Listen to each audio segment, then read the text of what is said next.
ಬ್ರಹ್ಮ ಬರೆದ ಹಾಳೆಯಲ್ಲಿ ಅಂತ್ಯ ಏನಿದೆ?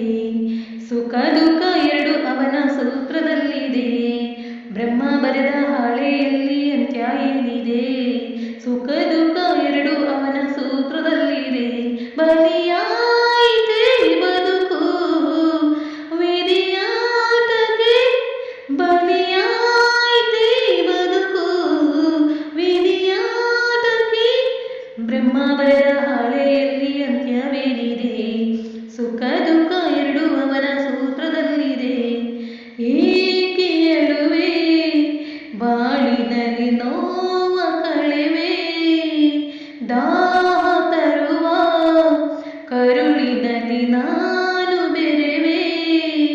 ಜೀವ ಕೊಡೋ ದೈವ ನಿನ್ನ ನಾನು ನಂಬಿದೆ, ಹಸಿವು ಕೂಡ ನಿನ್ನ ನೋಡಿ ಮಾಯವಾಗಿದೆ.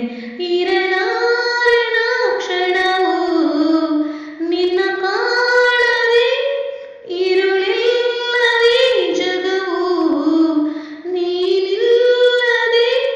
ಬ್ರಹ್ಮ ಬರೆದ ಹಾಳೆಯಲ್ಲಿ ಅಂತ್ಯ ಏನಿದೆ? ಸುಖ ದುಃಖ ಎರಡು ಅವನ ಸೂತ್ರದಲ್ಲಿದೆ. ಪ್ರೀತಿ ಕೊಡುವೆ ಬಡತನದ ಬೇಗೆ ತೊಳೆವೆ. ಬಾಡುತ್ತಿರುವ ಸುಮಲತೆಯೇ ನೀ